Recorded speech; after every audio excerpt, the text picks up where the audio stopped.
When the research team found her, they almost didn't recognize her as human.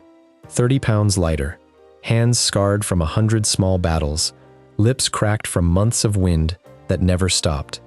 And yet she was breathing. She was alive. Maya, a 26-year-old travel blogger, had just walked out of 100 days, alone in the Himalayas. No survival training, no rescue team, no one even knew where to look for her. Most people don't survive a week up there. She survived 100 days, and the reason why is stranger than anyone expected. It began months earlier, with a camera, a backpack, and one decision that would change everything. Maya had built a small but devoted following filming, quiet, out-of-the-way corners of the world, places most tourists never bothered to find. No luxury hotels, no staged adventure, just honest footage of places that felt real. Her latest goal was to capture the Himalayas before winter buried them in snow. She spent weeks preparing, studying weather patterns, mapping trails, packing carefully for what she expected to be a 5-day trip. She was careful. She was organized. What she underestimated was the mountains themselves. Unlike a city, the Himalayas didn't care how prepared anyone believed they were. Weather shifted without warning. Familiar trails vanished beneath fresh snowfall. Entire valleys could disappear into cloud within minutes. Experienced climbers respected that. Maya had heard the warnings too, she simply never imagined they applied to her. The first day gave her everything she'd hoped for. Snow-covered peaks stretched across the horizon, rivers cut through the valleys below, and the air felt sharp and alive with every breath. She filmed for hours, narrating excitedly to her camera, certain the trip was going exactly to plan. Then, late that afternoon, she spotted a narrow trail curling toward a ridge above the valley unmarked on her map, but with a view too good to pass up. She told herself it would take a few extra minutes. One short detour, one perfect shot. It became the biggest mistake of her life. As she climbed, the trail thinned and disappeared under fresh snow, swallowing whatever footprints had come before her. When she looked back, the main path was already gone behind a wall of pine trees. She hesitated just for a moment, then told herself this was exactly the kind of place her followers loved seeing. She kept walking. Within 20 minutes, the sky turned on her.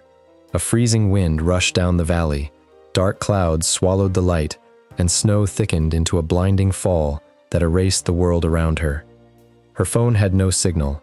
Her GPS location froze on the screen, then vanished. When she turned to retrace her steps, there was nothing left to follow. Every footprint she'd made was already buried. For several long seconds, she simply stood there. Which direction had she come from? Even the sounds of the mountain had changed. No birds, no distant water, just wind and a silence that felt like the whole valley had stopped breathing. She picked a direction and walked for nearly an hour, telling herself it had to lead somewhere familiar. Instead, the forest grew thicker. Instead of voices, she heard only her own boots in the snow. She was walking deeper into the wilderness, not out of it. Panic started to creep in. She forced herself to stop, breathe, and think. Running would only cost her energy she couldn't spare. If she could reach higher ground, she might be able to see the trail from above. A steep, rocky slope rose ahead of her. She climbed carefully, using rocks and frozen branches for grip, the wind growing stronger with every step. Snow hid patches of ice beneath the stones. One boot came down on what looked like solid ground, and it wasn't. The fall happened in seconds. Rocks slammed into her shoulder, her backpack tore loose on a branch, and she tumbled down the slope until she landed hard in a pile of snow at the bottom. For a moment, she couldn't breathe. A sharp pain shot through her right ankle. When she finally sat up, her eyes were wet, her ankle already swelling, standing barely possible. Above her, scattered across the slope, lay the pieces of her old life. A cracked camera lens, a torn sleeping pad, an empty water bottle rolling downhill into the trees. Most of her food and warm clothing had been in that pack. What remained, she still had to check a few small items she'd kept in her jacket pockets out of habit, in case she ever got separated from her bag on a trail. It wasn't much, but it wasn't nothing either. The light was fading, the temperature dropping fast, and for the first time since entering the Himalayas, Maya understood the truth of her situation. She was alone, injured, and almost out of supplies, with a long, freezing night ahead of her. She forced herself to stay calm. Panic would burn through energy she couldn't afford to lose, and energy had just become the most valuable thing she owned. As darkness spread and the cold deepened, every breath stung her lungs and every gust cut through her jacket like a blade. She needed shelter, and she needed it soon. Using a broken branch as a cane, she searched the forest for almost half an hour before finding a rock overhang that blocked most of the wind. It wasn't warm, it wasn't comfortable, but it would keep her alive until morning. She gathered pine needles, bark, and dry branches, hoping to start a fire, but the wood was damp, and the wind kept stealing every small flame she managed to coax to life. After nearly an hour of trying, she gave up. That first night stretched on longer than any night she'd known. Wrapped in the little clothing she had left, curled into herself for warmth, she listened to the wind move through the trees and the distant slide of snow off unseen cliffs, jumping at every sound that might mean something was near. Sleep never really came. By morning, her lips were dry, her fingers numb, her ankle worse than the day before. She knew, with total clarity, that if she didn't find water and food soon, the mountain would decide things for her. Checking her pockets, she found what little she had: one small energy bar, half a bottle of water, a lighter, and a pocket knife. She broke the bar into small pieces, rationing herself to keep it going as long as possible, though she knew it would only buy her a day, maybe two. By midday, her water was gone, and thirst arrived faster and harsher than hunger ever could. Remembering that rivers usually run downhill, she began following the slope, listening for any sign of moving water. After nearly 2 hours of nothing but wind, she finally heard it: a narrow stream, cutting over smooth stones, sunlight catching on the current like glass. She dropped to her knees and drank. For the first time since getting lost, she felt something close to hope. If there was water, maybe she could last longer than she'd first believed. But water alone wouldn't keep her alive. Within a day, the last of her food was gone. Winter had already stripped the mountainside of anything edible. No berries, no safe plants, nothing. Every evening, she grew a little weaker. Every morning she wondered how many more of these she had left in her. On her 5th day by the stream, she noticed movement beneath the surface: small mountain trout, drifting quietly through the icy water. She smiled, until she remembered she had never caught a fish in her life. It didn't matter. She had no other option. She sharpened a long stick with her pocket knife and stepped into water cold enough to steal her breath. She aimed. She missed. She aimed again, and missed again for hours, chasing shadows, slipping on wet stone, burning energy she didn't have to spare. By sunset, she'd caught nothing, and that night hunger hurt worse for having come so close to succeeding. The next few days went the same way. Failure after failure. Her hands slowed, her focus blurred, and more than once she sat by the water, fighting back tears, talking to herself just to hear a voice, any voice, even her own. But somewhere in that stretch of failure, without noticing it happening, she started to actually learn. She stopped chasing the fish and started watching them instead, where they rested, how they moved, when they held still. She learned to wait. On the 12th day, everything changed. A trout drifted into the shallows. She held her breath, kept the spear steady, and struck. For one terrifying second, she was sure she'd missed again, then she saw it, pinned against the rocks. She laughed. Then she cried. It was the smallest fish she'd ever seen, and to her, it looked like a miracle. That single meal didn't just feed her, it gave her a method. She returned to the stream daily, growing steadier and more patient with each attempt. Some days she caught nothing, other days enough to survive. It was never easy and never guaranteed, but every fish bought her another sunrise, another chance, another day. Over the following weeks, she built a rough shelter from branches, stones, and evergreen boughs near the stream, barely enough to blunt the wind, but enough to rest in. She scratched marks on a flat stone to track the days: 10, 20, 30, and still, nobody came. No helicopters, no search parties, no distant voices. The hope that had carried her through the early weeks slowly wore down into a quiet, painful acceptance that rescue might never find her. What followed was the hardest and longest part of her 100 days, not one dramatic event, but dozens of smaller ones, stitched together into a routine of survival. She learned to read the sky before a storm hit. She learned which firewood caught fastest and which only smoked.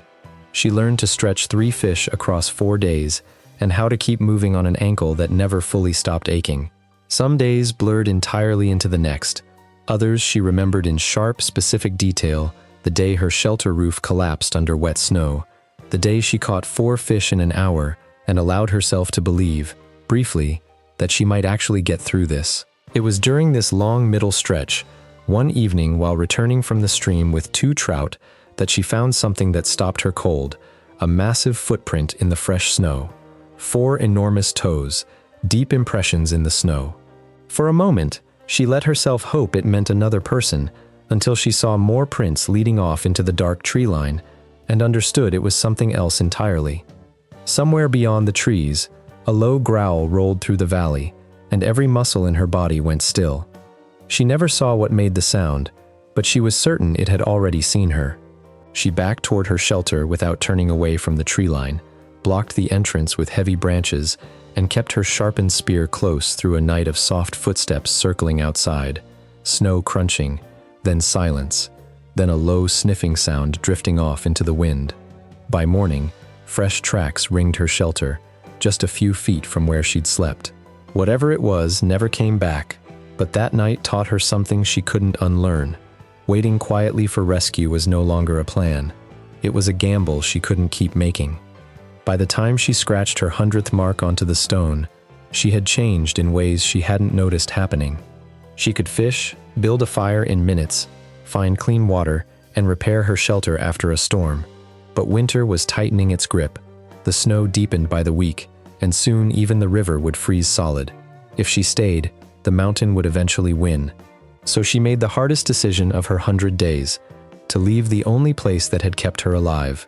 The next morning she packed what little she owned: a handmade spear, her pocket knife, a small bundle of dried fish, a bottle of stream water, and looked one last time at the shelter that had been her home for over 3 months.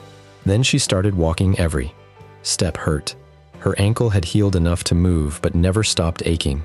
She crossed frozen ridges where one wrong step meant a fatal fall, and streams covered in ice thin enough to crack beneath her boots. Blizzards forced her to shelter beneath snow-covered rocks some nights, the wind shaking the mountainside around her. More than once she wondered if turning back would be easier, but there was nothing left to turn back to, only the mountain, and the choice to keep moving through it. She stopped counting days and started counting ridges, instead one crossed, one closer. Some valleys gave her hope, others took it away just as fast. Her body had grown thin, her face barely recognizable as the cheerful blogger who'd walked into these mountains months earlier. In her place stood someone shaped by hunger, fear, patience, and a stubborn refusal to stop. Then, on an afternoon that felt like every other, she climbed one last ridge, expecting more snow, more forest, more silence, and instead saw a thin column of smoke rising into the sky, miles away. She stood there a moment, certain hunger was playing tricks on her. It wasn't. The smoke stayed exactly where it was. She moved downhill as fast as her ankle allowed, and the signs of life multiplied with every step. Boot prints, a wooden footbridge, cut logs stacked by a trail. Then, finally, a small mountain research camp came into view. One of the researchers stepped outside, saw her, and froze. Neither of them spoke.